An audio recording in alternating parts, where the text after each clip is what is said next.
kiek genai lemia mūsų tą tokį sveiką ilgamžiškumą ir mūsų savijautą, saugus atsakymas būtų tarp 10–20%. Visa likusi dalis yra mūsų gyvenimo įpročiai. Biologinis amžius mes jį pasirodo galim pristabdyti ir galim netgi sukti atgal. Kavos atsisakyti buvo daug sunkiau negu alkoholio. Žmonės sako, kad aš einu parūkyti, nes jaučiu didelį stresą ir noriu nusiraminti. Labai dažnas toksai išgirsta. Ir niekada žmonės nepagalvoja, kad tai iš tikrųjų yra gilus kvėpavimas. Ne tik alkoholis, bet ir tas iš rutinos iškirtimas išmuša organizmą visiškai. Pabandykim eiti 1 valandą anksčiau miegoti, negu esame įpratę, ir pabandom tai pakeisti savo rutiną. Tai labai daug žmonių neatlaikė mėnesio laiko. Yra posakis, kai yra noras, yra 1000 galimybių, kai nėra noro, tai yra 1000 pasiteisinimų. Yra tokia šventa trejybė, kaip mes vadinam, ilgamžiškumo papildų, ir jie labiausiai veikia būtent, kai juos visus 3 vartoji. Žmonės labai greitai sugriūna tada, kai atima iš jų judėjimo funkciją. Man irgi atradimas buvo, kad galima linksmintis be alkoholio. Tikrai nuoširdžiai sakau. Sveiki, prieš pradedant pokalbį norėčiau pristatyti mūsų partnerius Hornson. Šiais laikais, kai maisto kokybė prastėja, gyvenimo tempas didėja ir stresas tampa mūsų kasdienybė, mums yra vis sunkiau susirinkti visas reikalingas medžiagos, kurios papildytų mūsų organizmą, kad mes jaustumėmės geriau ir mūsų savijauta būtų puiki. Ar žinojai, kad mūsų kasdienėje mityboje mums reikia suvartoti bent 50 gramų skaidulinių medžiagų, tačiau pagal mūsų vidurkį mes suvartojame tik 10 gramų. Hornson – tai unikalūs mokslų pagrįsti papildai, kurie sukurti farmakologų. Jie padės jums jaustis gerai, pamaitinti skaidulomis gerasias bakterijas, kad mūsų organizmas funkcionuotų ir veiktų puikiai. Prisipažinsiu, nesu didelis papildų naudotojas, tačiau pabandžius Hornson papildus galiu patvirtinti, kad šie papildai skaiduliniai yra pačios aukščiausios kokybės ir jie tikrai veikia. Jos galite vartoti ir patys ir duoti savo vaikams. Daugiau sužinoti apie šios 3 skirtingus papildus galite prisijungę prie hornson.com internetinės parduotuvės. Iki gruodžio 1 dienos panaudoję kodą BLACK40 gausite net 40% nuolaidą visiems Hornson papildams. Sveiki prisijungę prie YouTube kanalo Gyvenimo projektas. Aš ir mano komanda norėtume kartu pasidžiaugti. Mūsų kanalą prenumeruoja jau beveik 10 000 žiūrovų. Taigi, jeigu nesate mūsų prenumeratorius ir laidą žiūrite pirmą kartą, paspauskite prenumeruoti, paspauskite patinka. Ir jeigu jums patiks mūsų kuriamas turinys, nepamirškite pasidalinti ir su savo draugais ir artimaisiais. Tiems, kurie laidą žiūrite pirmą kartą, pasakysime, kad į savo laidas kviečiame skirtingų profesijų ir patirčių ekspertus, kad mes ir jūs galėtume tobulėti ir pasikrauti naują ir naudingą informaciją, o ji pagerintų mūsų gyvenimo kokybę. Šiandien mūsų laidoje lankosi ilgamžiškumo entuziastas Artūras Samulis, Atominiai žmonės įkūrėjas. Artūras paaiškins, kuom skiriasi biologinis ir chronologinis amžius, kokius papildus vartoti, kad mes prailgintume savo gyvenimo kokybę. Kaip sveika gyvensena ir sveikas gyvenimo būdas gali prailginti ir praturtinti mūsų gyvenimą. Taigi įsitaisykite patogiai ir paklausykite Artūro patarimų. Artūrai, tai biologinis amžius ir chronologinis amžius. Koks yra skirtumas paprastai žodžiais? Chronologinis tai, kas pas mus ant paso parašyta, jau mes jo negalim nei sustabdyti, nei pakeisti, jis besąlygiškai bėga į priekį. Chronologinis amžius. O biologinis amžius mes jį pasirodo galim pristabdyti ir galim netgi sukti atgal. Tai čia būtų kaip žmogus, ne tai, kad kaip jaučiasi, bet ką rodo tyrimai, turbūt kaip jo organai išsilaikę. Taip. Ką galim patvirtinti su mokslu, turbūt ne kaip jaučiamės, kaip spėjame, bet daugiau gal kaip galim mokslu patvirtinti, kad prailgėja amžius mūsų atitinkamų gal organų. Taip. Yra tyrimai, epigenetiniai tyrimai, kurie nusako ir gali parodyti bendrą tokį skaičių, padarytų tyrimą jums ir sakytų, jūsų biologinis amžius yra tarkime, -2 metai nuo jūsų chronologinio, tai kas ant paso. Apsidžiaugiat ir nieko daugiau nebedarot jau dėl savęs. Galvojat, aš jaunesnis esu negu ant paso. O kaip yra išvedamas vidurkis, o įmanoma atskirų organų amžių? Ir čia yra labai įdomu. Iš esmės, tas man įdomiausia yra, kad tu gali atskirų organų ir tikrai pagarsėjęs ir tikrai žinomas žmogus, Brianas Johnsonas, kuris yra labiausiai pamatuotas šiandien žmogus pasaulyje. Jis į protokolais dalinasi, galima rasti jos visus prieinamai laisvai. Tai būtent jis ir yra paviešinęs visų savo organų visų organų biologinį amžių. O kaip netrodo, kad per daug ekstremalu ir realiai, aš suprantu, jisai aukojasi mokslui, bet šiaip paprastai paimant žmogui, pilnaverčio gyvenimo, galbūt kokį mes įsivaizduojam, normalų socialinį gyvenimą, turbūt neįmanoma pagal jo to protokolą gyventi. Šiaip labai įdomu, nes prieš 2 savaitės buvo festas, toks Sleep festas, ir ten jisai buvo vienas iš kalbėtojų. Buvo labai įdomu jo klausytis, būtent kas liečia visą jo režimą, visą kaip jisai daro. Ir labai įdomu buvo iš auditorijos klausimų, sako, mes taip negalėtume gyventi, kaip jūs gyvenat. Lygiai taip pat, kaip jūs dabar klausėt. Sako, žinokit, aš negalėčiau gyventi taip, kaip jūs gyvenat. O kas labiausiai įstrigo jums, pavyzdžiui, gal kažkas įstrigo, ką jisai sakė? Labai įstrigo, kas liečia miegą, jisai eina miegoti, jis jau miega 8:30 vakare, pradeda jau tokį vadinamą winding down, tokį, kur jau nuo planšečių ar nuo kažko, tiesiog nuo ekranų, apie 7 valandą vakare jisai jau nueidinėja ir 8:30 jisai miega jau. Be žadintuvo keliasi 4, 4:30. Nenoriu sumeluoti, bet man atrodo paskutinis jo maistas ir skysčiai yra apie 11-12 dienos.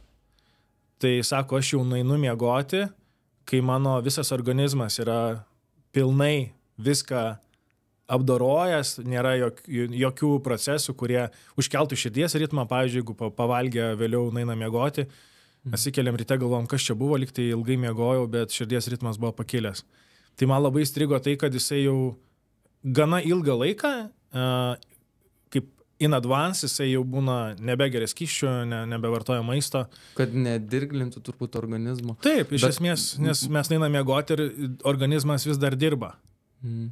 Bet man atrodo, ar ne jisai ir sakė, kad reikia statyti žadintuvo ne kada mes atsikelsim, bet kad miegot. Aš nesu tikras, ar jisai sakė, bet kažkas iš ilgamžiškumo specialistų. Aš esu šitą daręs iššūkį savo atominių žmonių klube ir čia buvo vienas iš stipriausių iššūkių per 5 metus. Ne kažkokį fizinį pratimą atlikti, bet sakau, žiūrėkit, yra klubas 5 valandos klubas, kur visi sako, keliamės 5 ir kažką nuveikiam gero, ne? Keičiam savo įpratį. Sakau, pabandykim eiti 1 valandą anksčiau miegoti, negu esame įpratę ir pabandom tai pakeisti savo rutiną. Tai labai daug žmonių neatlaikė mėnesio laiko. Bet čia įsipareigojimai kažkokie galvojat, ar nemokėjimas prie režimo prisitaikyti? Aš manau, kad nemokėjimas prie režimo prisitaikyti. Labai daug pasiteisinimų. Yra posakis, kai yra noras, yra 1000 galimybių, kai nėra noro, tai yra 1000 pasiteisinimų. Yra be abejo, sulaukia tokių klausimų iš šeimų, kurios augina mažus vaikus, sako, Artūrai, papasakok. Ir čia yra toks jau stiprus dūris, nes iš esmės labai sunku, čia jau yra nesuvaldoma situacija. Sako, aš negaliu nueiti anksčiau miegoti, nes, pavyzdžiui, vaikai, bet čia šito vietoj turbūt pavyktų teisingai. Čia su mažamečiais. Jo, su mažamečiais vaikais, tai turbūt kaip tik visi anksčiau gal nueina miegoti, bet ryte jie nebegali skirti laiko savo rutinai, kuri galbūt juos žavėtų. To paties Briano Johnsono, atsikelt ryte, medituoti, kiekvieną rytą sportuoti. Sako, aš negaliu ramiai išsėdėti su ausinėm, nes aš iš karto jaučiu, kad galbūt vaikui kažko gali reikėti. Tiesiog toksai awareness. Bet neatrodo, aš vis tiek kartais galvoju, aišku, mamos gal ten su labai kūdikiais taip, bet vis tiek esu pastebėjęs gyvenime žmonėm, kuriam, šiaip yra sunku pristaikyti prie kažkokios rutinos, disciplinos, arba jie gal neatranda savyje jėgų, jie vis tiek atras kažkokią tai priežastį, bet kokia ta priežastis gali būti, kad rastų kažkokį tai pasiteisinimą, kad save šiek tiek paramint. Aš suprantu iš tikrųjų tas su mažamečiais, bet vis tiek galvoju kažkaip gyvenime, visada viską vis tiek įmanoma padaryti, jeigu yra labai didelis noras susiplanuoti, kažkaip susikombinuoti. Tikrai taip. Aš manau, kad tikrai taip. Ir kiekvieną dieną pats susiduriu su tais iššūkiais, kai atrodo, nušoki jau nuo savo režimo, jau matai, kad tikrai eina negerin reikalai ir tada prisimeni, ką reikėjo daryti anksčiau, ką darydavai, kas pasiteisindavo ir tas padeda sugrįžti iš esmės. Galbūt šaltą dušą jau pamiršai ten kelias dienas ir jauti, kad jau trūksta, kažko trūksta, energijos trūksta ir supranti, kad mažus dalykus, kuriuos esi jau inkorporavęs į savo gyvenimą, juos, kai sudedi į bendrą visumą, turi tokį kaip algoritmą savo dienos, mėnesio, savaitės, jauti, kad labai gerai sekasi ir darbai, viskas puikiai ir po to užgrūna kažkokie iššūkiai, neplanuoti, nesusivaldai su stresu ir tada žiūrėk, pamiršai vieną gerą įprotį, jau sportą nustūmė į šoną arba šaltą dušą, mytybą. Ir jau tik, kad jau rideniesi žemyn. O jūs iš tikrųjų esate apkeliavęs visas mėlynasias zonas? Tolimiausias. Jo, tų europinių per toli buvo skristi iki Europos. Tai tie komponentai to ilgaamžiškumo yra ne vienas, bet, sakykime, tokie vienas iš tų, kur miegas.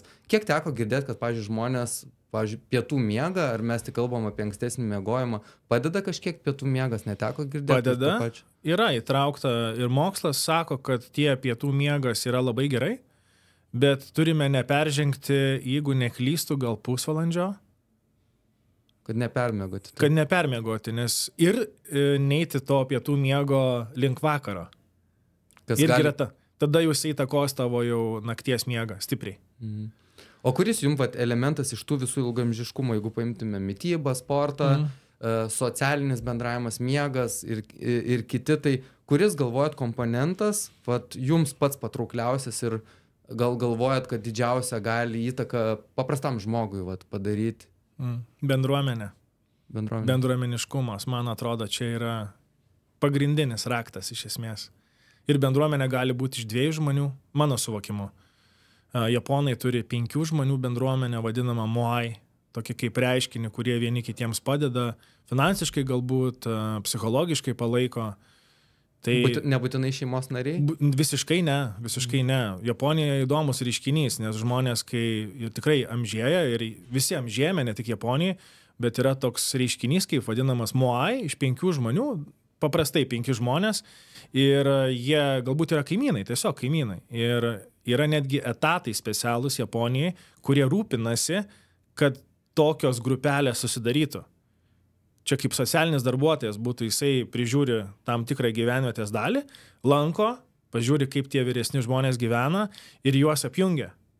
Sako, žiūrėk, ten šitą močiutę ar kažkas prijungia į kompaniją, jie susirenka, jie turi savo kažkokias rutinas, mezga, šoka, dainuoja, įvairių tokių būrelių užsiėmimų daro.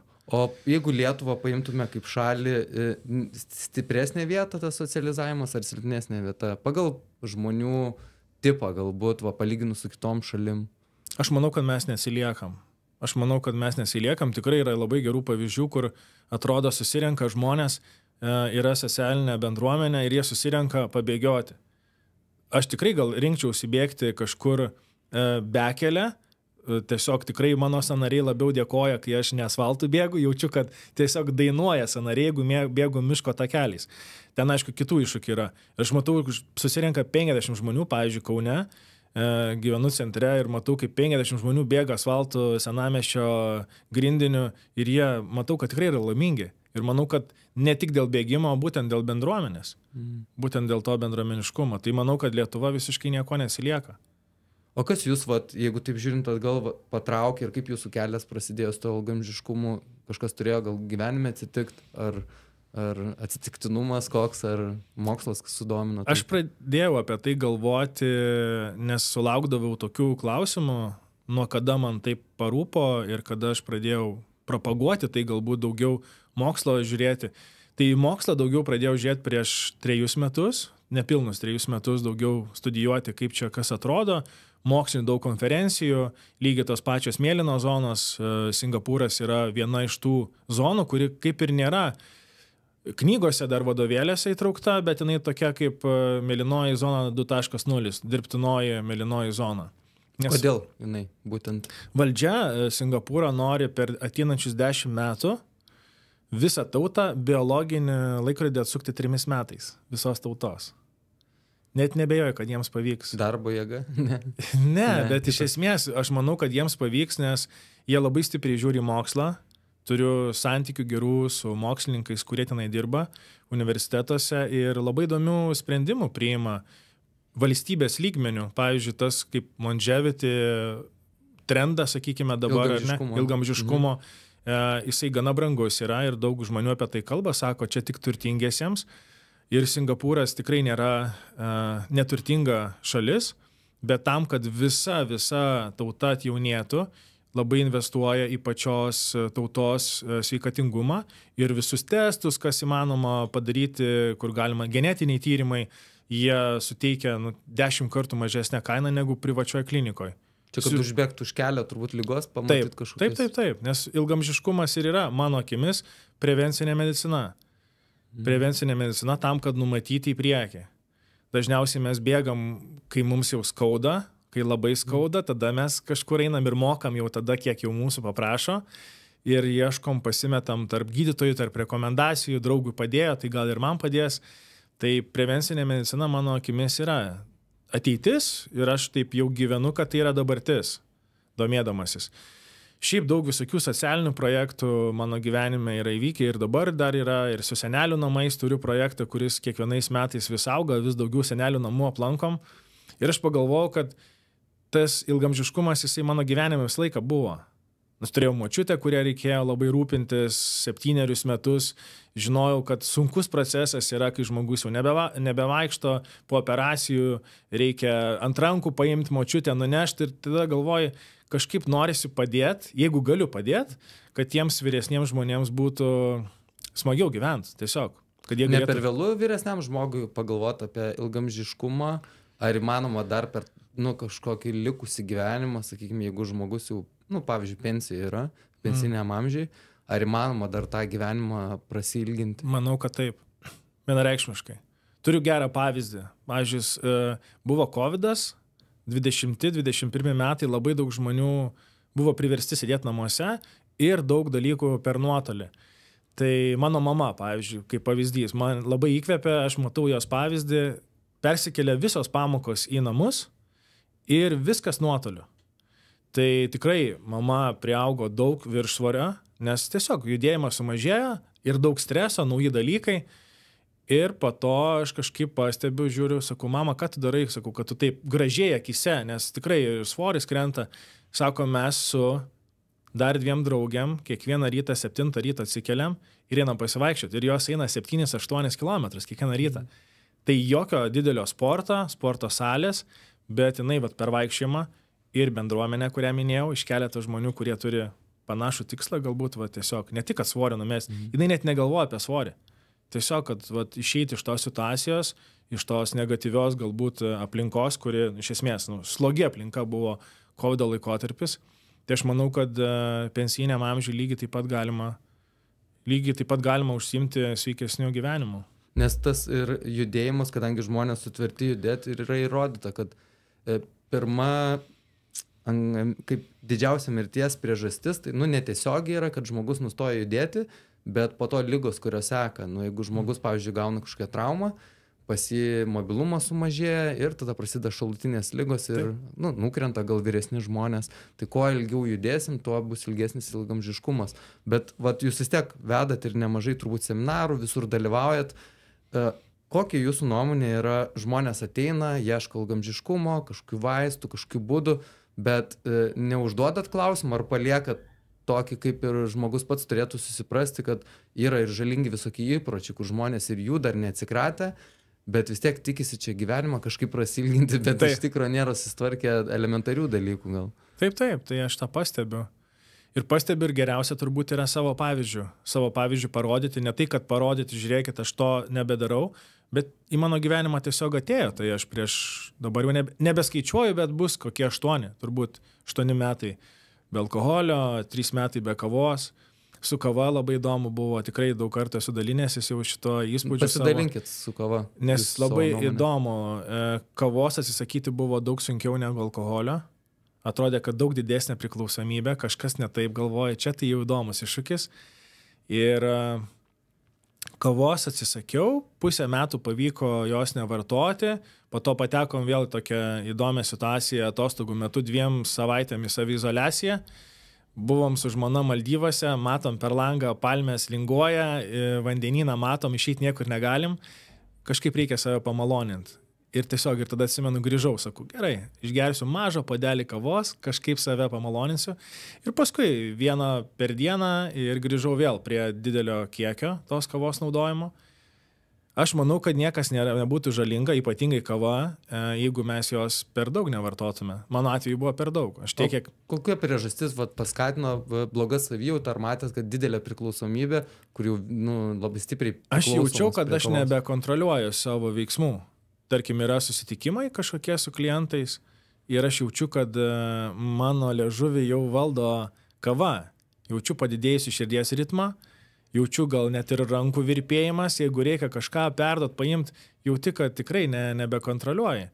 Ir didžiausią spyrį davė tai, kaip man kava pradėjo trukdyti sportui.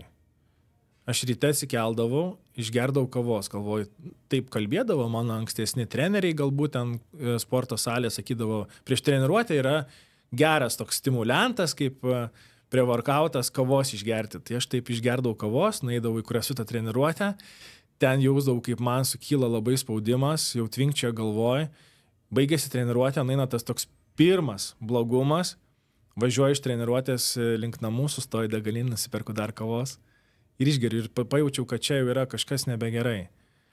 Ir galvoju, reikia atsisakyti. Nes tas vadinamas kaip kritimas, krešas yra po kofeino irgi didelis.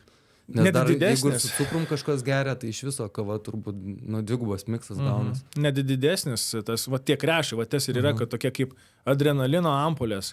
Adrenalino gavai, tai yra kavos ir liktai pabūsina. Aš pastebėjau, kad žmonės, kurie dirba ofise, dabar, kai aš negeriu kavos, aš tą matau, ofise būna kava nemokamai. Ir visada ten yra kažkas, kas darosi kavą. Ir matai, kad žmogus, jeigu nori pailsėti, išeina iš savo kabineto, prieina prie kavos aparato, darosi kavą, nueina su puodeliu į kabinetą, turi kažkokį pokalbį, susitikimą ar prie kompiuterio darbo, išgėrė tą puodelį ir jisai, jau tuščias puodelis, jisai vėl eina link kavos aparato.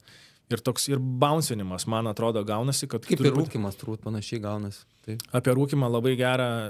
Niekada nebuvau pagalvojęs apie tai, kad žmonės sako, kad aš einu parūkyti, nes jaučiu didelį stresą ir noriu nusiraminti. Labai dažnas toksai išgirsta. Ir niekada žmonės nepagalvoja, kad tai iš tikrųjų yra gilus kvėpavimas.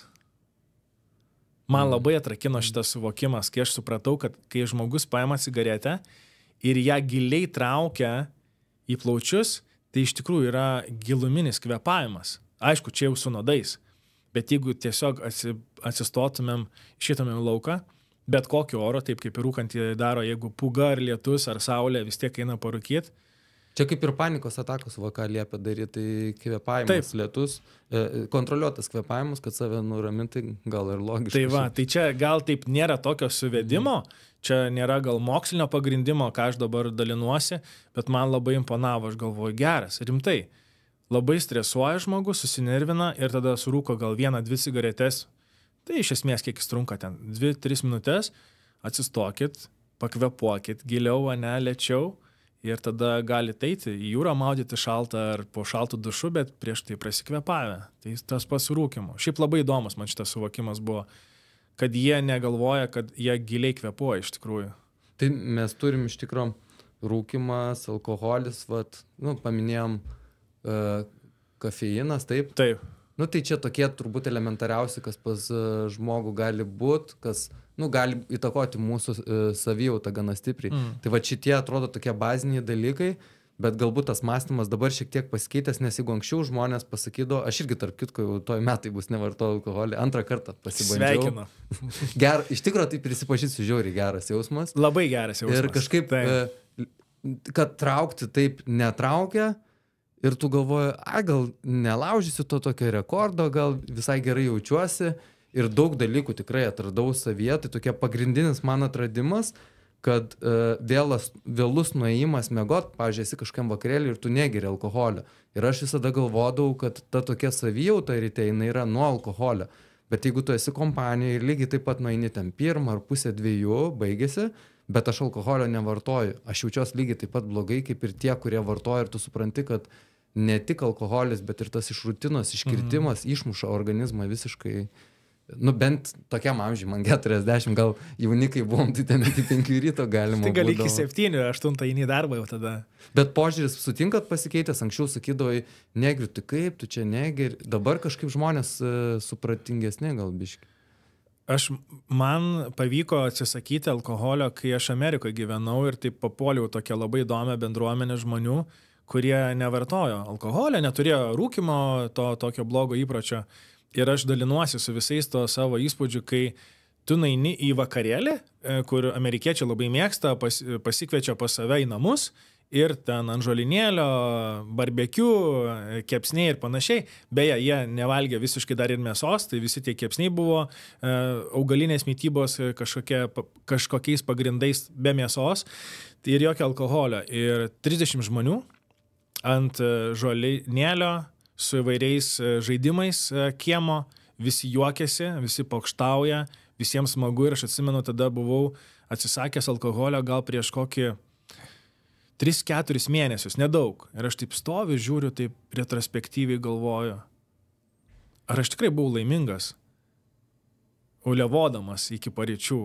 Ne, va čia yra džiaugsmas, kai tu surandi savo bendruomenę, kurie irgi moka džiaugtis be šitų įpročių, tai man čia buvo labai didelis atradimas. Taip, žinokit, prisipažinsiu irgi. Man irgi atradimas buvo, kad galima linksmintis be alkoholio. Tikrai, tikrai nuoširdžiai sakau, kad tu galvoji, lygiai taip pat, net prisipažinsiu, blaivę galvą, net gal ir juokingiau kartais. Taip. Nes tu matai kitus. Aišku, reikia žinoti, kada išeit. Taip. Iš esmės, nes jau paskui jau būna apie pagarbą prasideda 3 ryto. Kiek tu labai mane gerbi. O kaip neteko susidurti tose mėlynosiose zonose, apie tos dalykus, ką mes dabar kalbam, alkoholis, rūkymas, sakykime, kaip ten yra su tais dalykais, ar jie egzistuoja, populiarūs yra, ar žmonės taip susitvarkė, pažengia toliau už mus ir nėra tų žalingų įpročių? Yra, egzistuoja, yra. Labai įdomu tai, kad, bet čia irgi tokiam diskusijų lygmenį gal, mėlynosiose zonose žmonės, kurie gyvena, 100-mečiai tuos, kuriuos tyria tam tikrą prasme jų įpročius, kodėl jie pasiekė tą 100 metų. Tai dažniausiai jie gyveno nepritekliui, nes jeigu mes žiūrėtume tas mėlynasias zonas, ten nėra labai turtingos. Pavyzdžiui, tokia kaip Kosta Rika, Nikojas pusiasalis slėnis, kuriame teko būti, ten labai ne kažką iš esmės, tikrai. Ten nėra tokio, kad tu jautiesi, jog įžengi į prabangą ir čia visi labai išsilavinę ir jie žino visas mokslo taisyklės, žino, kiek per dieną reikia sportuoti.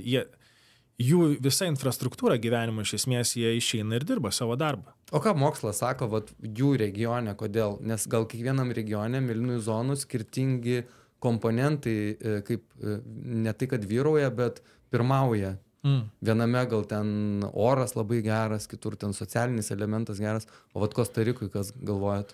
Šiaip labai įdomu tai, kad būtent kai tyrinėjo visas 5, Singapūras vėliau prisijungė, tai ir įvertino visus tuos pačius vienijančius elementus. Tas pats miegas, judėjimas yra bendruomenė, Japonai vienaip tą traktuoja, Kosta Rikoje kitaip traktuoja, bet iš esmės yra apie tos pačius elementus.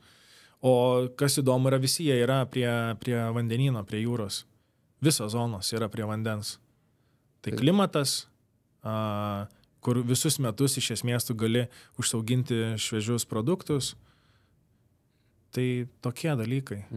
Bet galbūt, kur yra galbūt labiau pažengusios šalis, kaip mes turim dabar tos genetinius tyrimus. Taip. Ir kai mes matom, kaip kiekvienas komponentas mokslo įrodyti metodiką mes galim paveikti, tai galbūt mes ir pasivysim tas mėlynasias zonas, ar galvojat, kad neįmanoma tai padaryti sistemingai darant ir specialiai, nes aš kaip suprantu, jie tai daro natūraliai, jie nedaro kažko specialiai. Jie negalvoja, specialiai. kad jie čia nori būti mėlynąją zoną. Taip. Žinot, kodėl mėlyna zona? Iš kur pavadinimas? Ne. Ne? Ne. 2004 metais buvo toks EIKEA tyrimas, kur mokslininkai analizavo būtent tas zonas, kur daugiausiai gyvena 100-mečių žmonių ir galvoja, yra žemėlapis, reikia kažkaip pažymėti. Po ranka buvo mėlynas tušinukas, todėl mėlynas zonas. Rimtai. Įdomu. Atrodo, kad ieškom giliai prasmės, bet tiesiog mėlynas tušinukas. O jūsų tikslas keliaujant į tas šalis ir buvo atrasti tuos atsakymus, ar buvo įdomu pasižiūrėti, kodėl, kaip jie gyvena, gal kažką parsivežti žinių, pasidalinti su kitais? Šiaip man iš esmės buvo labai įdomu, bet buvo per trumpas gana laikas, reikėtų daugiau laiko su jais praleisti. Kosta Rikoje gal buvau 2 savaitės, Japonijai 3. Tai tiesiog stebi aplinką, stebi žmonės. Irgi Kostarikoje gyvenom ant kalno ir aš eidavau į savo namus, į vilą, kurioje gyvenom. Tikrai prisipažinsiu, aš sustodavau pusiaukelį, pailsėdavau ir eidavau toliau. Ir aš kai einu ir matau, kad tas dėdukas, kuris ėjo su manim nuo pačios, jisai tiesiog tuo tokiu monotonišku žingsniu jisai ėjo ir iki viršaus ir nuėjo, be jokių sustojimų. Tai tiesiog Italija ta pati, ar visose mėlynosiose zonose, dabar galvoju, taip, yra kalnuoto vietų, laiptelių daug ir jie taip monotoniškai, sakykime, kiekvieną dieną tą fizinį aktyvumą ir turi. Apie tai negalvodami visiškai. O iš mitybos pusės, jeigu palyginant visas tas mėlynųjų šalis, nes kaip kalbame dabar apie, sakykime, ir tą maisto piramidę ir sakom, va čia makaronai, ryžiai dabar nesveika, sakykime, jeigu apie patį maistingumą žiūrėtume ir daug valgyti, nes vis tiek ta pati gliukozė, kad nutukti galima nuo miltinių. Ir iš karto pavyzdį meta italai, žiūrėkite, italai, makaronai, visi, mėlynoji zona. Taip. Tai vat, kur tada atsakymai, ne? Kaip pagal pasimastom? Čia geras yra momentas, nes labai dažnai gaunu ir aš tokį klausimą, sako, bet italai, pavyzdžiui, jie juk batoną valgo prieš maistą su maistu ir dar po turbūt. Bet čia turbūt, aš spėju, greičiausiai čia mano spėjimas yra, jie turi daugiau genetikos faktoriaus, daugiau tokio sėkmingo genetikos faktoriaus. Saugus atsakymas būtų, kiek genai lemia mūsų tą tokį sveiką ilgamžiškumą ir mūsų savijautą, saugus atsakymas būtų tarp 10-20%. Bet tik tai. Visa likusi dalis yra mūsų gyvenimo įpročiai. Taip, kaip mes gyvenam. Arba kita dalis dar aišku, bet čia neiškapstysime taip giliai. Vėl dar priklauso galbūt ir nuo to pačio maisto kokybės, kiek tas maistas perdirbtas. Taip. Tie patys angliavandeniai yra ten stipriai perdirbti ir apdoroti.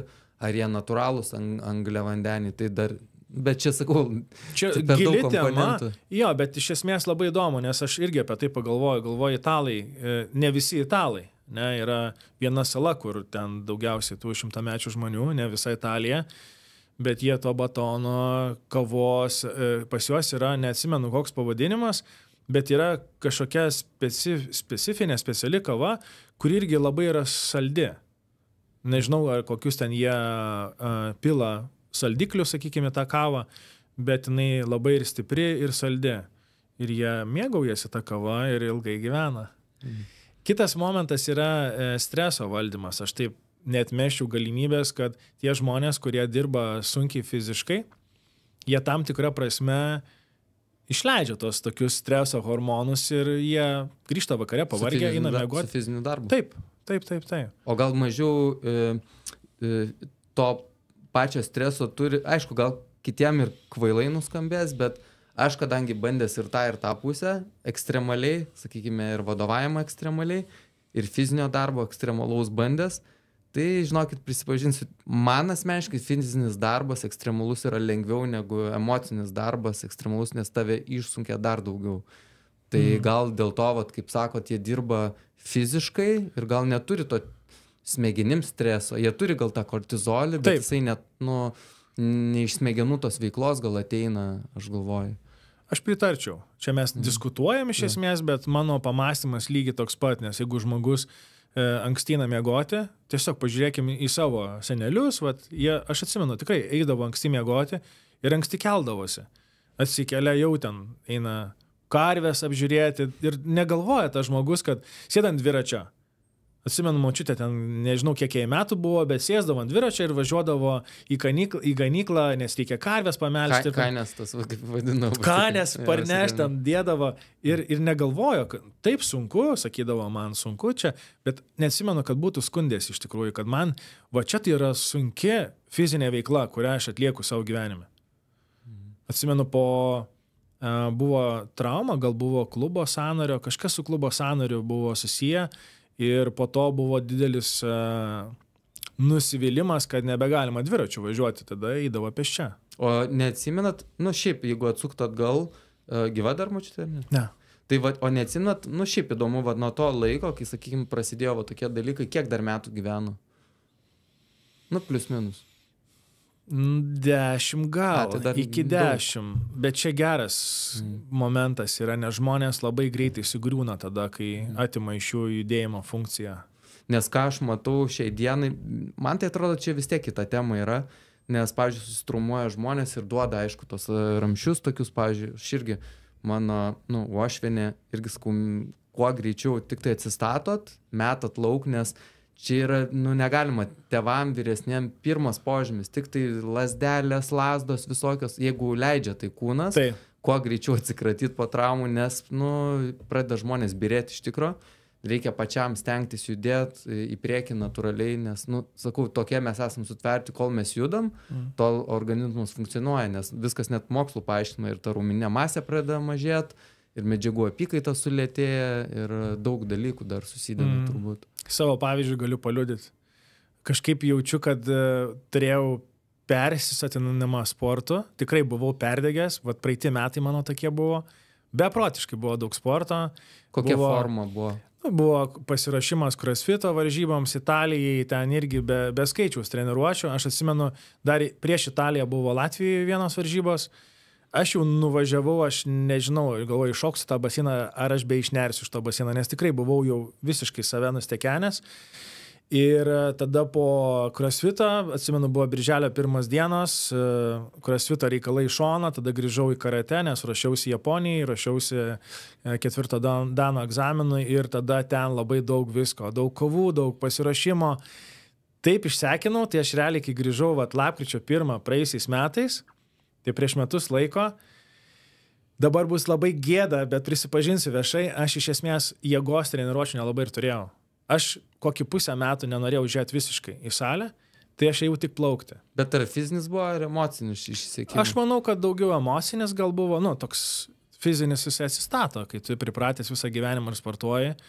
Tai mane sako, draugai, kaip tau sekasi, pavyzdžiui, su sportu, sakau, nebesportuoju. Sako, nebesportuoju, bet sakau, 5 kartus plaukiu per savaitę. Baseinė. Tai kaip ir sportas. Kaip ir sportas, tik tai jaučiu, kad tai yra daugiau toks atsistatymo sportas, kai tu turi jėgos treniruotę, kas ir ilgamžiškume yra, ar ne, ten raumenų masės išlaikymas, tai tu kaip plauki raumenų neaugini, mano suvokimu. Deginam kaip tik. Deginam. Taip. Ir tada toks gaunasi suvokimas, galvoju, kažkas ne taip, ta prasme.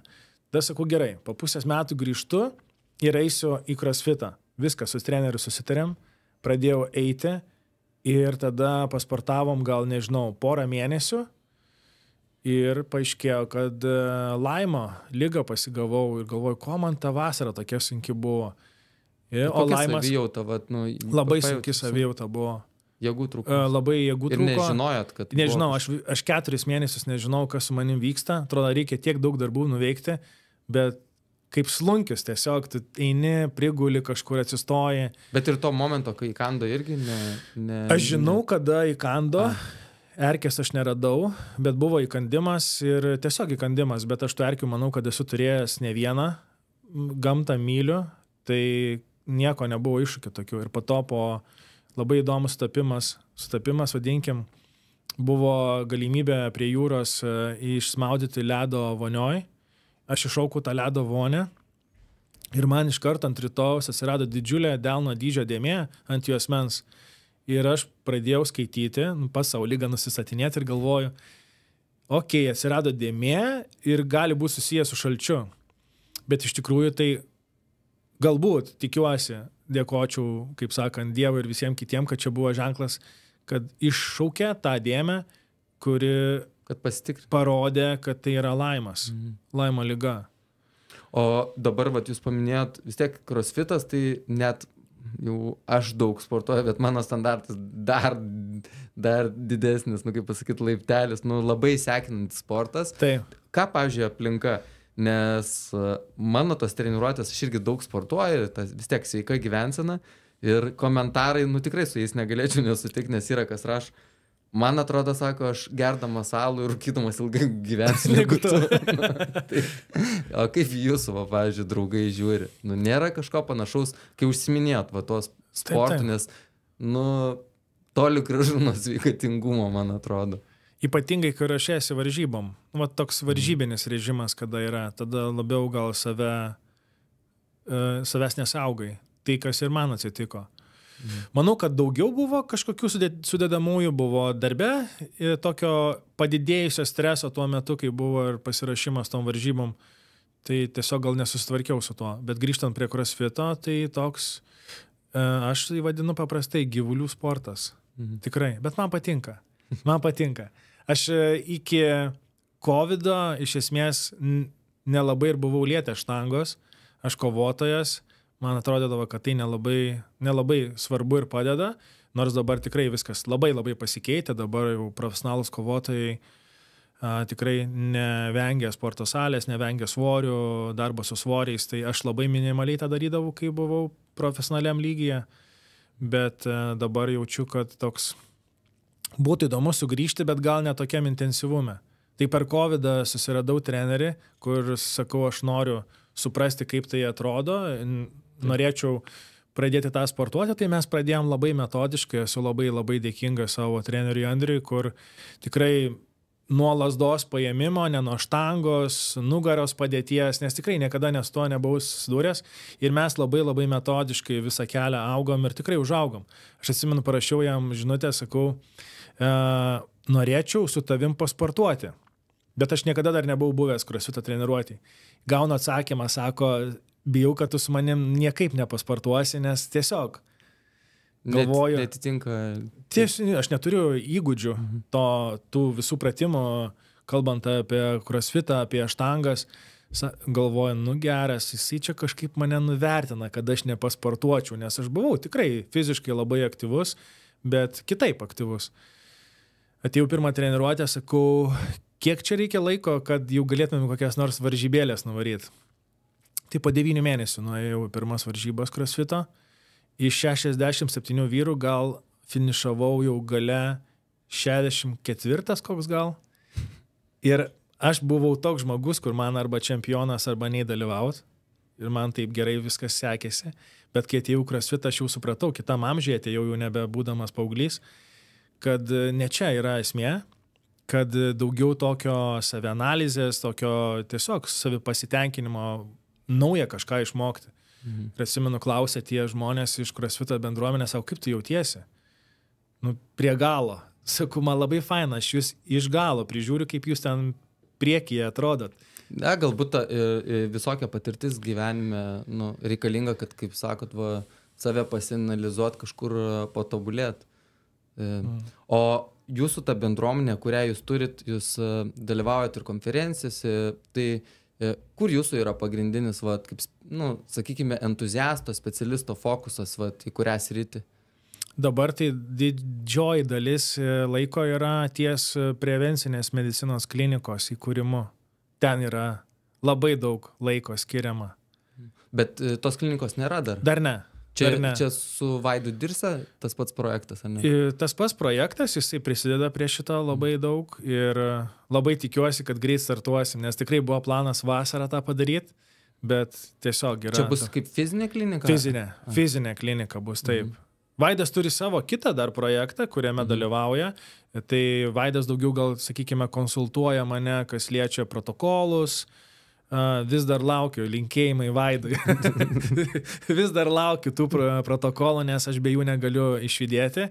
Tai čia didelė dalis fokuso yra terapijom, atsistatymo. Labai noriu didelį tikrai dėmesį skirti ir sportininkų. Būtent tai bus kažkokie testavimai. Komponentai toj klinikoje, kur ateis žmogus.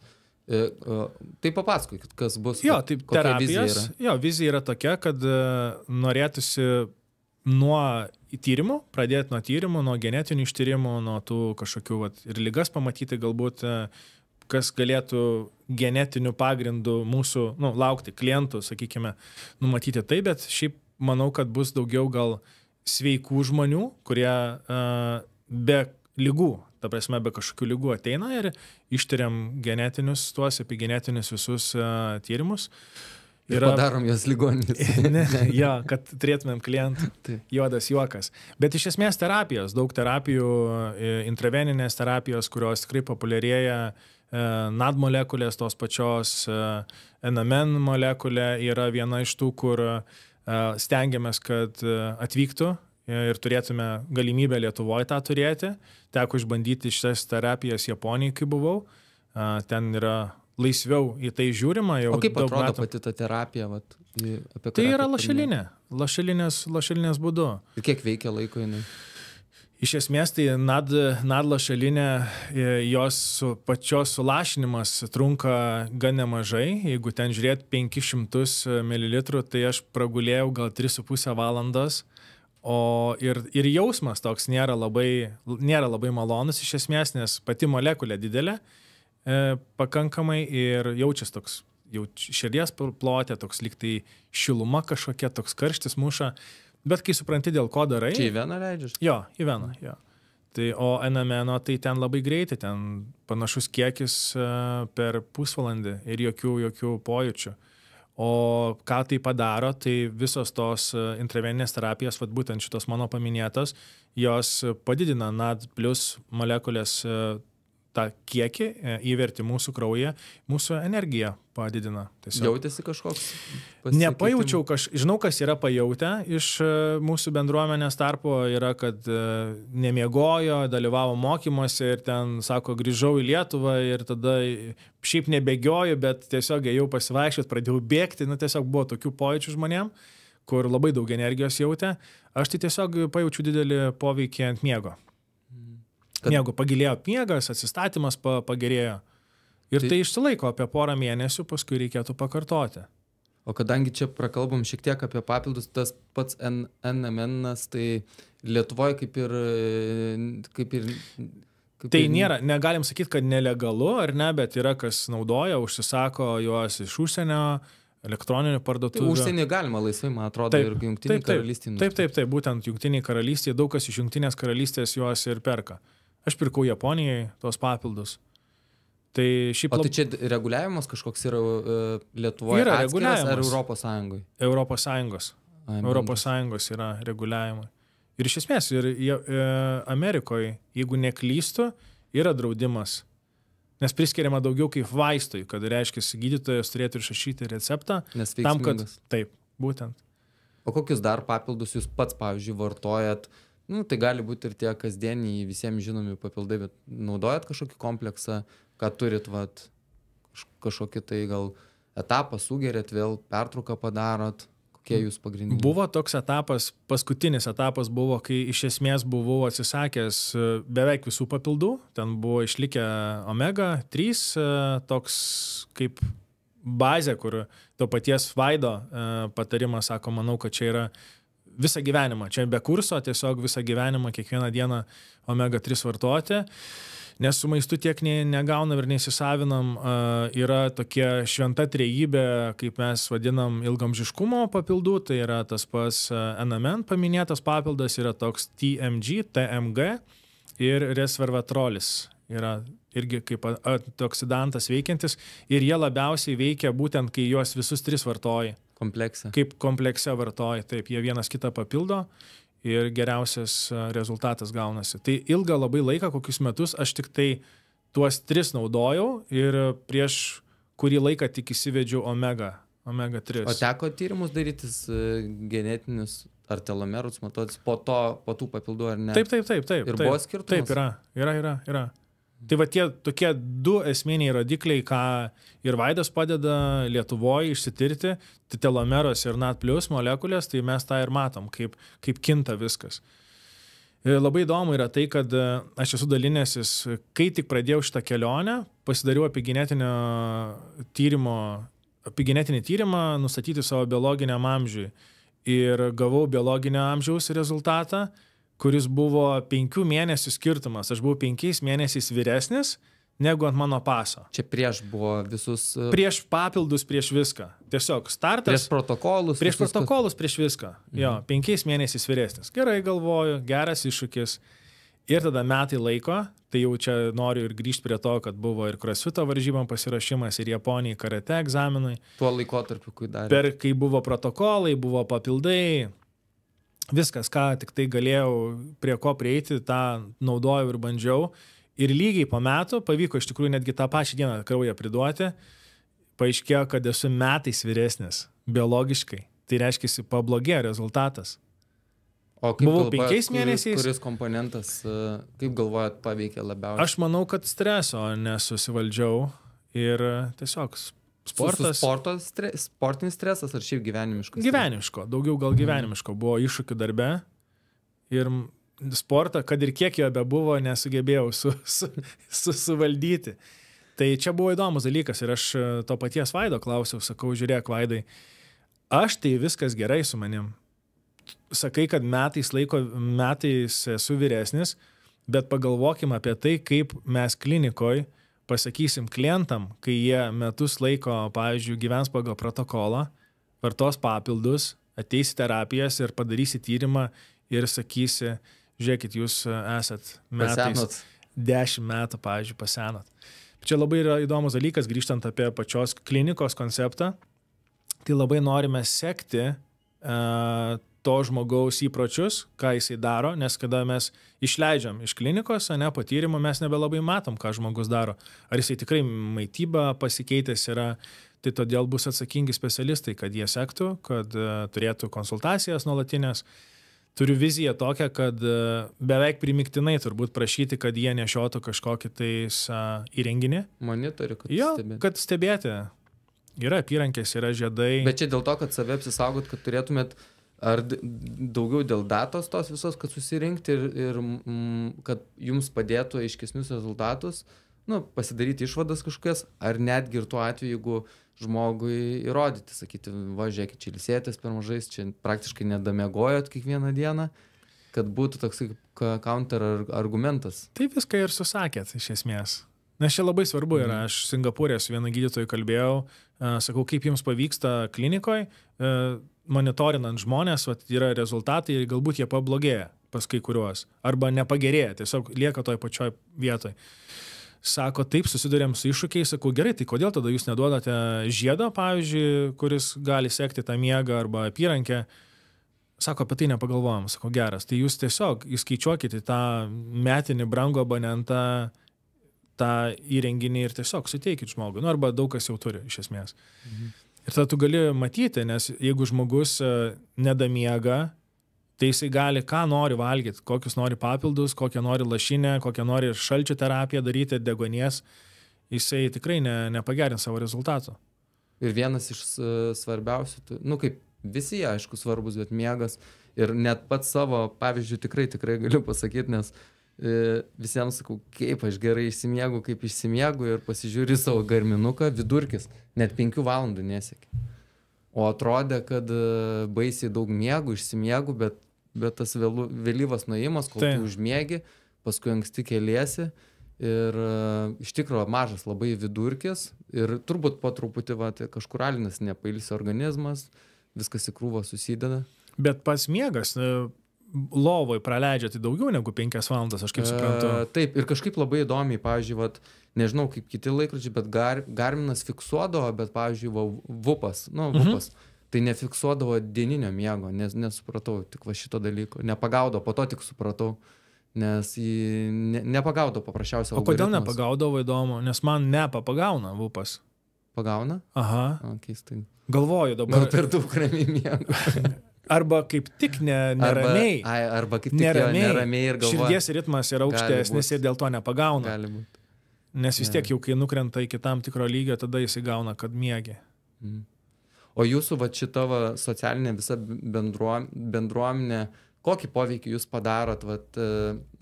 Turit vis tiek ar paskaitas kažkokias vedat žmonėm, ar medituojat, kas vyksta ten? Mes turim iššūkius kiekvieno mėnesio. Kiekvieną mėnesį 1 dieną yra paskelbiamas toks kaip iššūkis. Dažniausiai tai yra susijęs su fiziniu pratimo kažkokio atlikimu. Pavyzdžiui, burpee. Darom dabar 100 dienų darom. Čia toks yra mūsų kaip vizitinė kortelė, nes nuo jo prasidėjo prieš 5 metus. Sausio 1 toks sutapimas, sakykim, kad sausio 1 daug kas nuo sausio 1 pradeda gyventi geriau. Ir 100 dienų mes darėm burpees, kiekvieną dieną +1. Pradedi sausio 1, buvo 1, rytoj 2, tada 3, 4. Ir čia yra daug giliau viskas, negu žmonėms pasirodo. Ir aš džiaugiuosi stebėdamas, kad jie ne visi tą pastebi, kad čia yra tų tokių atominių įpročių ugdymas. savo kasdienybėje.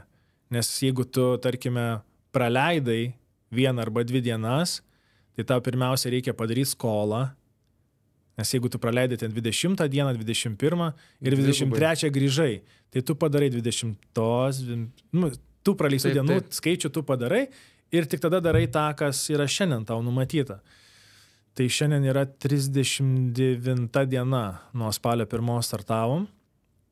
Tai čia yra ne tik fizinio kūno lavinimas, bet labai daug mentalių dalykų yra.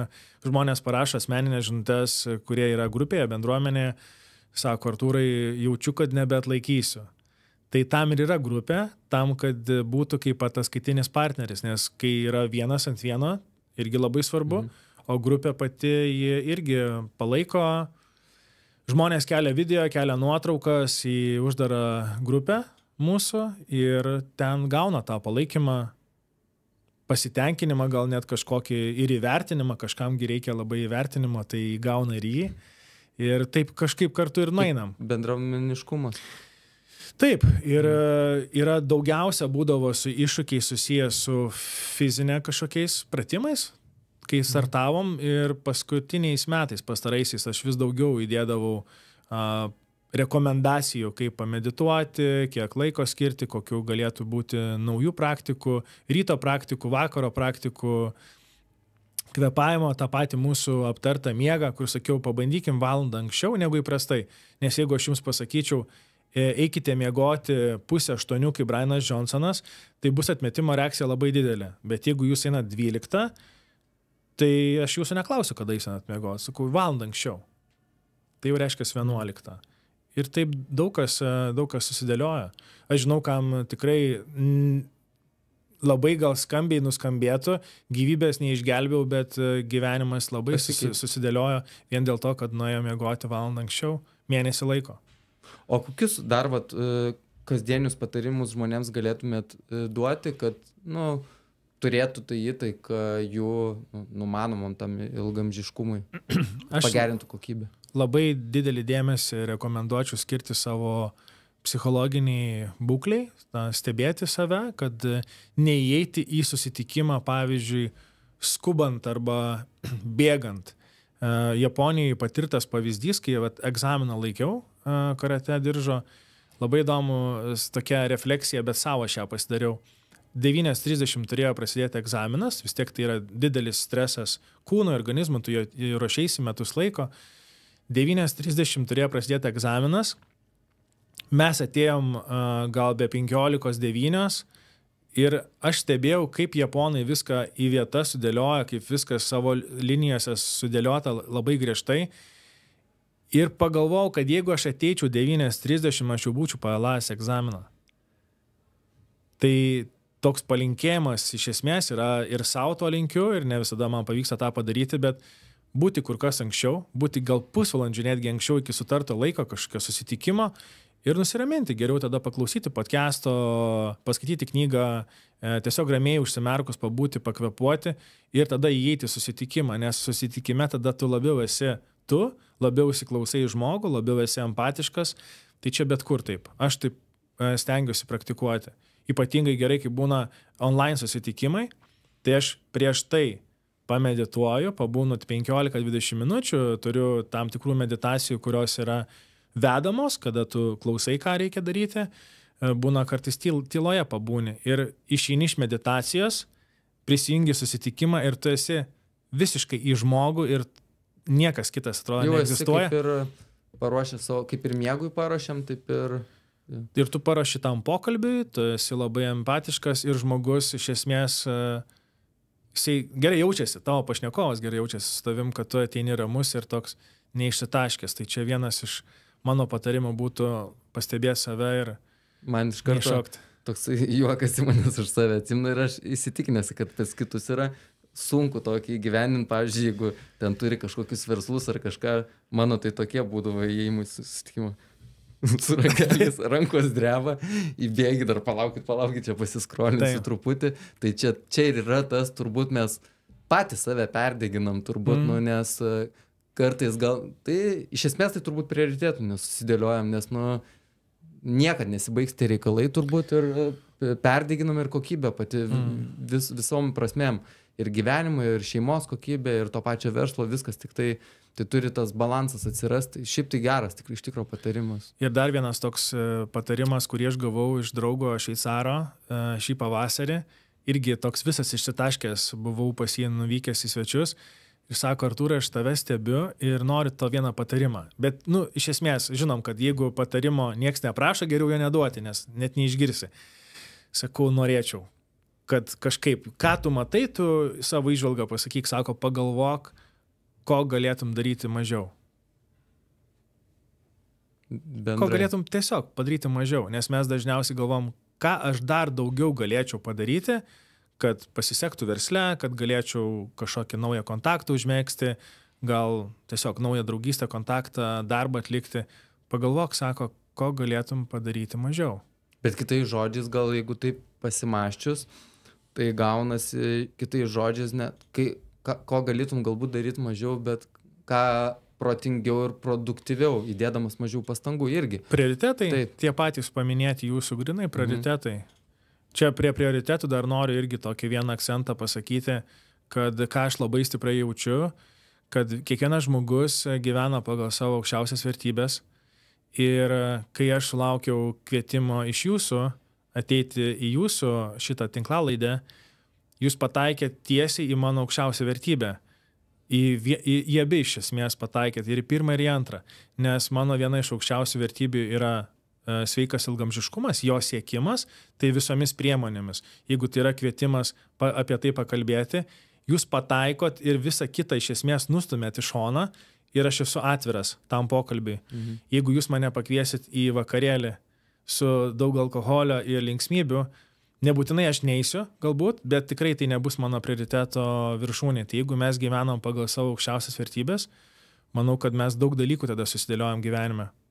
Būtent tos prioritetus. Ir šiaip smagu iš tikro, galbūt mes taip gerai pataikom su tai specialistai, nes iš tikro kol kas labai fainai patys džiaugiamės, nes sekasi žmonės tikrai mielai eina dalinti savo patirtimi, nes greičiausiai, kai tu turi tas žinias ir vis tiek jūs dalinatės su kitiems, yra ir toksai, pasitenkinimas, kad galima vis didesnį auditoriją pasiekti ir pagerinti kitų kažkiek žmonių kokybę. O koks jūsų paties asmeninis režimas to ilgaamžiškumo?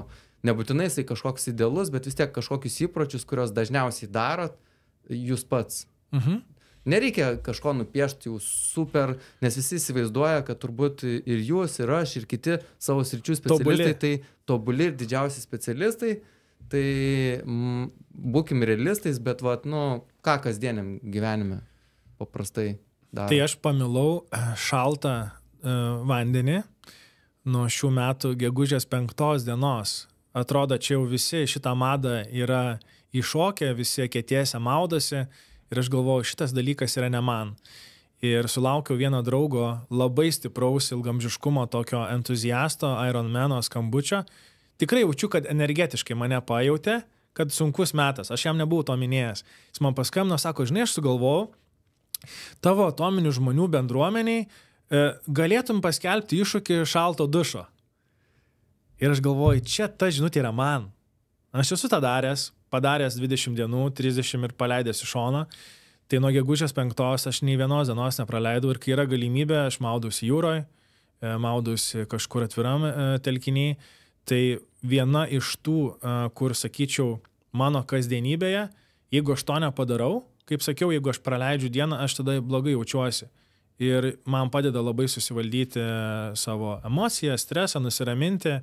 Čia toks, kaip sakiau, apie tą pasiruošimą į pokalbį. Tai pasiruošimas pokalbis su jūra, pavyzdžiui. Tu atsistoji, nusiramini, pakvepuoji, nusirengi ir atrodo, tas šaltis yra tik tai kažkoks mental dalykas, kuris šalta. Nei tau šalta, nei tau ką, nereikia ten valandos laiko padaryti apšilimą ir tada tik tai nueiti į jūrą išsimaudyti. Tai šitas dalykas man labai padėjo. Tikrai asmeniškai liudiju, kad šaltas vanduo padeda. Gal nereikia per daug to, turiu omeny laike. Nedaryti kažkokių challenge'ų, jeigu nesat bandę ir šokti iš karto 10 minučių lediniam vandenį sėdėti. Tada reikės specialistų pagalbos. Kas yra dar iš tokių dalykų, kur stengiuosi ir man čia didžiausias challenge'as, nes alkoholį atsisakyti, paėmė ir atsisakyti, atrodo, kavos ar ten dar kažko, mitybos atsisakyti neišeina. Tiesiog, tada tu turi kažkaip keisti, modifikuoti ir tiesiog perskirstyti ir tuos įpročius. Tai čia man didžiausias iššūkis yra šiandien. Esu, atrodo, daug ko išbandęs, pabadavimų, pratarpinių, tikrai labai gerai jausdavusi. Bet kai tai užsimiršta, nustumi į šoną, nebegrįžti ir vėl tada galvoji, kaip gera būdavo užmigti tokiam tuščiam, kaip ir Brianas Johnsonas sako, atsiguli ir viskas, niekas ten tau negurguliuoja, nedirba organizmas, maistas senai suvirškintas ir ryte atsikeli ir pilvas toks atrodo, toks sausas, toks lygus, tai va čia noriu savo palinkėti šito ir visiems kitiem, kurie siekia panašių iššūkių turi, nes kada mes neužkraunam savo organizmą prieš naktį, tai tikėtina, kad ir nakties miegas būna kur kas kokybiškesnis. Pačiam, jeigu tenka tikrai sekti, jeigu tai būna, kad vakare iš vakaro pavalgot arba ten išgeriat kažko, ryte miegas atrodo buvo lyg ir geras, bet pasižiūrit savo ataskaitą ir ten rašo, kad galbūt jūs, nes jisai nemato tavo kraujo, nepaėmė mėginio, bet galbūt jūs vartojate alkoholio, galbūt jūs pavalgėte per sunkaus maisto. Tikrai skiriasi labai. Ir tada galvoju, geras, čia ir yra esmė, nes tada širdies ritmas daug aukštesnis yra, organizmas. Mes galvojam, kad einam pamiegoti, organizmas dirba savo darbą ir jisai visiškai nemiega. Ir apie miegą dar labai noriu vieną dalyką pasakyti, vat ką irgi pats stengiuosi taikyti. Esu girdėjęs moksliškai, gal tai nėra patvirtinta, bet iki vidurnakčio ilsėsi mūsų smegenys, o po vidurnakčio kūnas. Tai kai ryte atsikeliam, pavargę, mentaliai tokie išsekę, pagalvokim, kelintą valandą mes nuėjome miegoti. Nes tarsi iki 12, jeigu nenuėjome miegoti, reiškia ilsėjęs tik tai kūnas. Ir kūnas nelabai ir gali nešti. Be sveikatos, psichinės, mentalinės sveikatos stiprios, kūnas, manau, kad ilgai irgi netarnaus. O kaip turit partnerį? Taip. Aha. Tai ar tenka įtikinėti prie savo gyvenimo būdo, ar yra panašaus mąstymo, ar prisitaikė prie jūsų gyvenimo būdo, nes čia būna didžiausias iššūkis? Čia iššūkis yra įdomus. Iš tikrųjų, mano žmona sako, kad sportas daugmaž ne visai taip perkeltinė prasme, kad nieko aš blogo čia nesu padarius, kad man reiktų tiek kentėti sporto salėje. Tai masažas labiau patinka arba darbas su kineziterapeutu. Daugiausiai dirba su kineziterapeutu, tos tokios jau funkcinės treniruotės. Tai yra labai patenkinta šitoje vietoje, bet nėra tokia linkusi į kraštutinumus kaip aš. Galbūt jeigu einu, tai tada ten kiekvieną dieną ir alini save ir po to nulūžti. Nes šitas momentas, kad aš nesportuoju, sportuoju, bet daugiausia plaukimas, tai metus laiko turėti tokią pertrauką, aš negalvojau, kad aš kada nors turėsiu tokią prabangą, sakykime, bet aš beje pas jūs buvau prieš turbūt beveik metai, gal praėjo šiek tiek daugiau pas jūs jūsų sporto klube Kopa Gym, tai buvau pas Remigijų, man atrodo, Regimantas. Ir pas Regimantą Norvilą mes esame ne vienose varžybose dalyvavę crossfit'e kartu. Tai aš vos išėjau iš tos treniruotės, galvoju, gerą, malonu, bet paskui ir nebesugrįžau. Nes pertempiau. Aš grįžau mentaliai galvodamas, kad aš esu lygiai toks pat stiprus, kai buvau prieš ten keletą mėnesių ir iššokau į treniruotę, kur paskui buvo labai sunku, atrodo, pametęs visiškai save. Labai puikiai galiu įsivaizduoti, žinant Regimantą. Tai va. O kokį palinkėjimą turėtumėt pabaigai laidos žiūrovams? Kad į save įsiklausytumėt, kad pirmiausia atsisuktumėt į save ir pabandytumėt įsiklausyti tai, kas jums yra svarbu ir priveščiau prie tų pačių vertybių. Labai svarbu ir labai gera yra jas žinoti, kai tu jas žinai, tavęs niekas neišmuša iš pusiausvyros. Gaunat kažkokį kvietimą prisijungti prie kompanijos, kuri galbūt nėra jums priimtina, jos veikla nepriimtina, tai tiesiog jūs labai lengva ranka, net negalvojęs, nesuteikdamas vilčių kažkam, kad jūs prisijungsit, jūs sakot ne.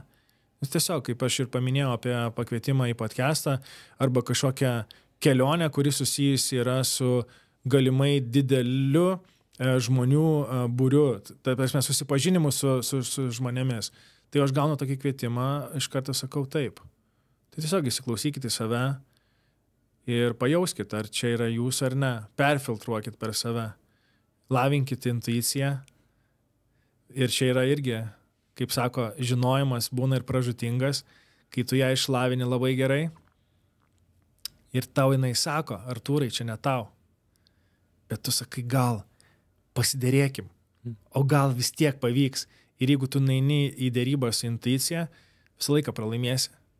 Bet po to, tik po to suprasi, kad reikėjo klausyti savęs, reikėjo klausyti intuicijos. Puikus patarimas, o aš jį apibūdinsiu dar trumpesnių žodžių, nes čia taip mes jau su metais tą suprantam, tai čia trumpai tariant, taupyk savo laiką.